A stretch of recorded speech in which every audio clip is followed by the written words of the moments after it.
You know, the concept of individuality and then a battle of the heart and the mind and all that kind of stuff. I want to be Alex Lifeson, really. I really do. I want to be in Rush and play guitar so bad, but it will never happen. Wouldn't that be great to be like Alex Lifeson? That would be great. There's probably about 20 or 30 faces that we see at 20 shows in the course of a tour. And I don't know how they do it. I can watch the same show 4 nights in a row, and I know exactly what's coming every time. And Doesn't matter. Oh, this is going to be great. The next night, oh, this is going to be great. I don't know how they can afford the the time from work and the cost of the tickets and the travel, but I see them, and it's nice. And I kind of, wink at them and let them know that I recognize them. Oh, sweet! And everybody has a "the day I met Geddy" story.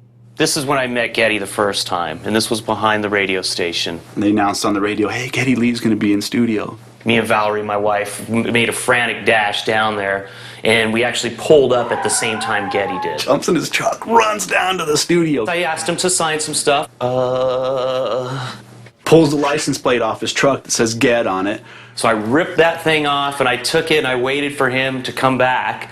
Runs up to him, dude, you gotta sign my license plate. He looked at it, and he looked at me, and he puts an I'm in a Rush tribute band, and looked over at my wife, Val. And Geddy just kind of leans over to Val and goes, I'm sorry you have to put up with him. Yeah, Rush fans are, bless their hearts. They're unbelievable.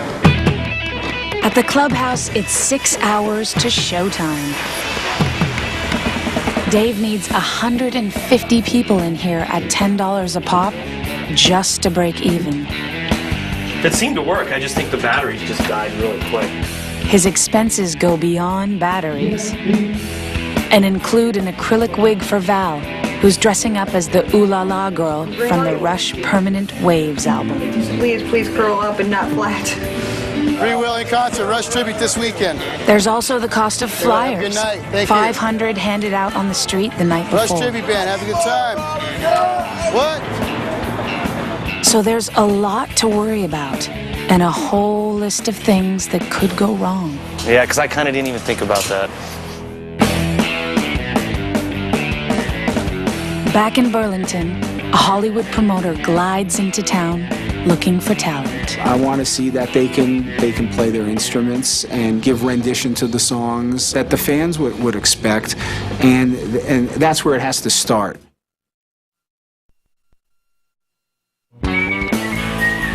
It's show day for Mike Deyo and his Burlington, Ontario Rush tribute band 2112, and it's going to be a long one.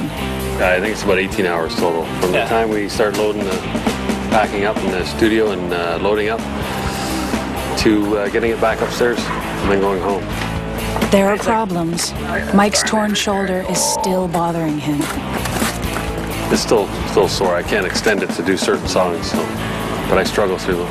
And there's another strain on Mike, a financial one. Just slide it right beside He's borrowed the pickup truck and trailer to save a few bucks, but that just means more money to spend renting gear for the concert. No. Yeah. In here, Mike's like a kid in a candy store. Let's do the All in the Family thing. Just gonna make sure we got everything. Console, screen, snake, monitor, cable for the monitors, stands for the lights, cable for the lights, 2 lights, and you have your own controller. Yeah. Who's paying? I've paid out enough money for equipment and things that you could buy a house with. Tammy will tell you that. She reminds me every day. Sometimes he hides the receipts, or he hid them, and then I would find them, and some of the stories he would come up with. Rush isn't the problem. The dedicate, like the, what's the word, fanaticism to the Rush. It's the spending on equipment. That's the problem. I just have to deal with it. It's one of those things that we agree to disagree on. Is there any way to find out how much I've spent in here? It's for the divorce court. They need to know. I do have to put my foot down sometimes when it comes to the decor. Whoa, it's over $20,000. I think over the edge would be that big poster that I saw in my bedroom the other week. The bedroom is off limits. I'm sorry, I just can't relax with this big face of Neil Peart and Geddy Lee, and, it's just not romantic.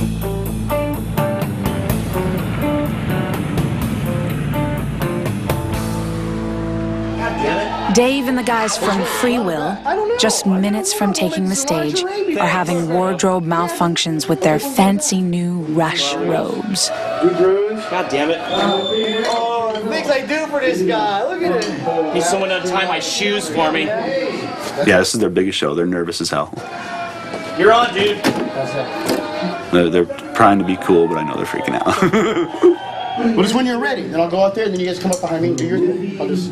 Rob's checking. Just so I can show off the robe, that's all. That's the only reason I'm doing that. You know, while I'm up there, I might as well say, hey, look at me. Back in Burlington, Mike's not thinking about wardrobe. He has too many other problems. Yeah, something keeps popping. First, the lights go out. So it's that one up there that keeps blowing. We're going to run an extension cord into the bathroom.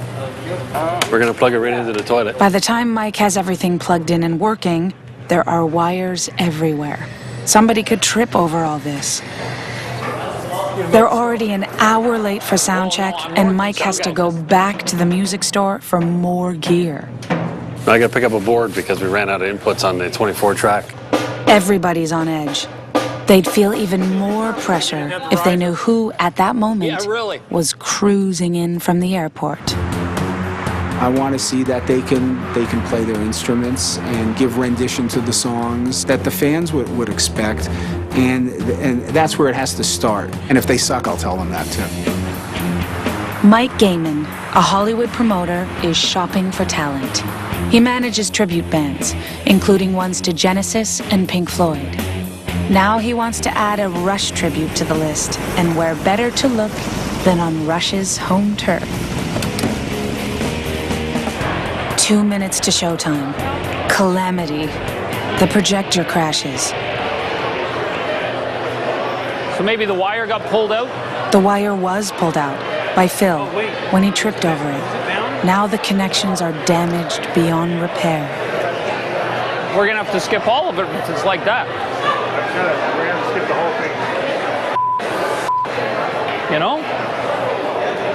It's showtime. Everybody will know this one. And the men who hold high places must be the ones who start to mold a new reality closer to the heart, closer to the heart. Blacksmith and The band doesn't know that they're auditioning for promoter Mike Gaiman. forge the creativity.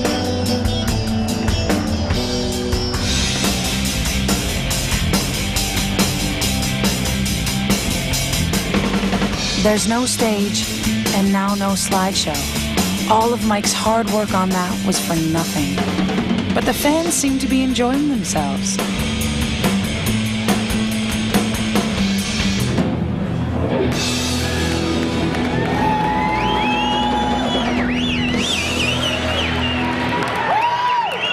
At the end of the first set, Mike Gaiman introduces himself. Hey guys, you guys were really good. I'm Michael, by the way.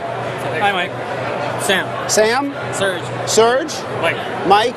Phil. Phil, Mike, Serge, Sam.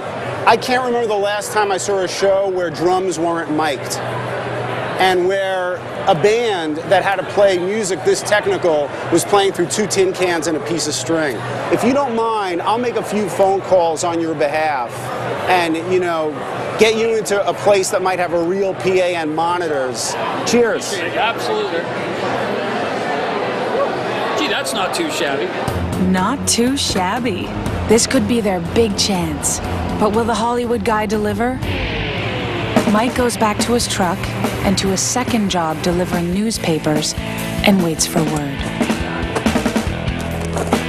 He hasn't come through with anything yet for us, but he says he is working.